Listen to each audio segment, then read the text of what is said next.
আসসালামু আলাইকুম। পিডিএফ থেকে এইচটিএমএল করার জন্য আমরা যখন কোড করতে যাই, এই রকমের ফাইলগুলা কিংবা ইনভয়েস এগুলা করতে যাই, তো এখানে এগুলোতে বেসিক্যালি ইনলাইন সিএসএস ইউজ করতে হয় এবং ইমেজগুলোও কোনো এক্সটার্নাল ইমেজ বা এক্সটার্নাল ফন্ট ইউজ করা যায় না। তো এই কাজটা আমি করতেছিলাম। এই কাজটা করার ক্ষেত্রে প্রথমত হচ্ছে যে ইমেজগুলো ছিল এগুলো আমি base64 ইমেজ ইউজ করেছি। base64 ইউজ করার জন্য হচ্ছে যে এই টুলটা আমার কাছে খুব ভালো লাগে, কোড বিউটিফাই। এছাড়াও আরো অন্যান্য টুলস রয়েছে, তো এটা থেকে base64 করে ওটা ইউজ করা যায় ইমেজটাকে ব্যাকগ্রাউন্ডে, হ্যাঁ, যেকোনো হবে এটাকে ইউজ করা যায়।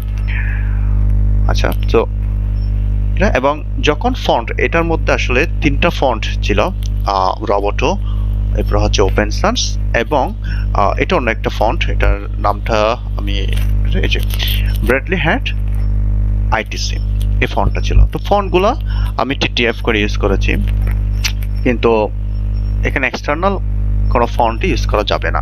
গুগল ফন্টস ইউজ করেছি, সো এটাও ইউজ করা যাবে না। চেক করার জন্য এই যে পিডিএফ টেস্ট যখন আমরা চেক করার জন্য, সেজন্য আমাদের খুব ভালো একটা টুলস, সেটা হচ্ছে পিডিএফ মাঙ্কি। এটা এই পিডিএফ মাঙ্কি থেকে আমরা চাইলে খুব ভালোভাবে এটা চেক করতে পারি। তো আগে আমি চেক করেছিলাম যে অনেকগুলো আমার প্রবলেম দেখাইছিল। এরপরে এখন যখন এটা চেক করছি এটা ঠিক আছে। কিভাবে? যে আমি যে ফন্টগুলো ছিল ওগুলা গুগল ফন্ট থেকে আমরা ইজিলি ইউজ করতে পারলেও কিন্তু ইউজ করা যাবে না। তো সেজন্য আমি ইউজ করেছি হচ্ছে base64 ফন্ট। যে এখানে যদি দেখেন যে base64 ফন্ট, যে এটা ওপেন সোর্স সফটওয়্যার সবগুলাই।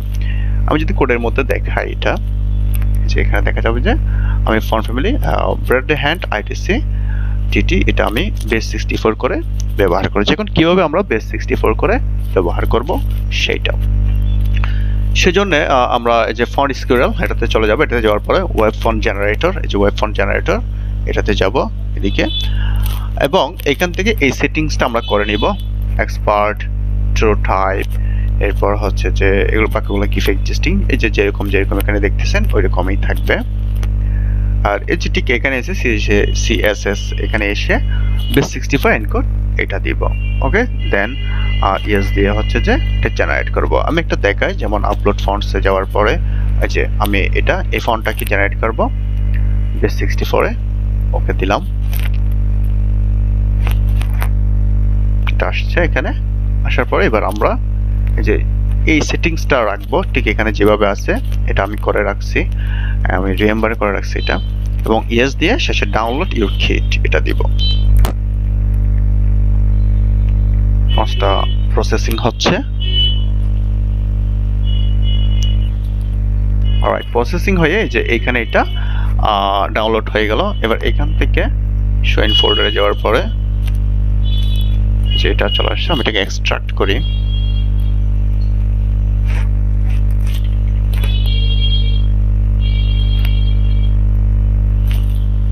চলে আসছে যে স্টাইল শিট ডট সিএসএস যেটা আসছে, আমরা সেটা আমি আমার নোটপ্যাড ওপেন করি, যেখানে আসছে। এবার এইখান থেকে এখানে ফন্টের নামটা আমরা চেঞ্জ করে যেরকম ইচ্ছে এরকম দিয়ে ঠিক ওইখানে ইউজ করব। পুরোটা একদম কপি করে, হ্যাঁ পুরোটা কপি করবেন, পুরোটাই কপি করা লাগবে এখানে। সো অথবা কন্ট্রোল এ দিয়ে পুরোটা কপি করে নিয়ে এরপর আপনার যেখানে ইচ্ছা এখানে ইউজ করুন। যেমন আমি এখানে ইউজ করেছি, যে এখানে একদম শুরু থেকে নিয়ে একদম এখানে ইউজ করেছি। তো এভাবে হলে এটা খুব ভালো কাজ করে। আমি দেখেছি এটা পিডিএফ মাঙ্কিতে। আমার ক্লায়েন্ট অনেকবার ট্রাই করছিল, কোনোভাবে হচ্ছে না। অনেক পরে আমরা এই সলিউশনটা বের করেছিলাম, তাই আমি ভাবছি এটা আমারও পরবর্তীতে কাজে লাগবে, সেজন্য এটা আসলে শেয়ার করছি। এটা একটা ব্যাপার। আর এটা কিন্তু এখন আমি পিডিএফ জেনারেট করি,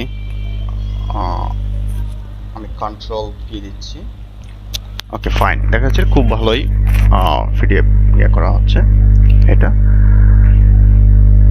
রাইট। এরপরে পিডিএফ মাঙ্কি এটা নিয়ে যদি বলতে, এটা খুব ভালো একটা টুলস। এখানে অনেকগুলা ডকুমেন্টেশন রয়েছে যেগুলো অনেক কাজে দিবে আমি মনে করি।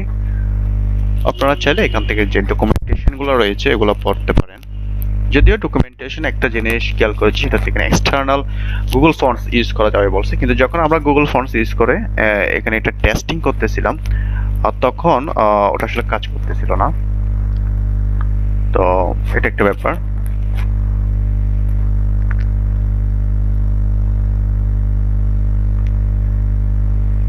সরি,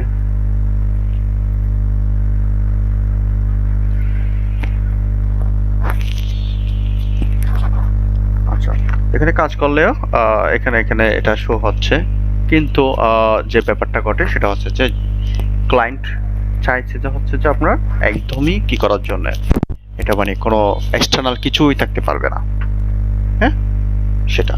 তো সেজন্য আমরা base64 ইউজ করব, ঠিক এই সিস্টেম ইউজ করব। তারপরে ক্লায়েন্টের সাথে কথা বলে ওনাদের মেশিনে কিভাবে কাজ করে ওটা জেনেই তারপর ইউজ করতে হবে। ধন্যবাদ সবাই।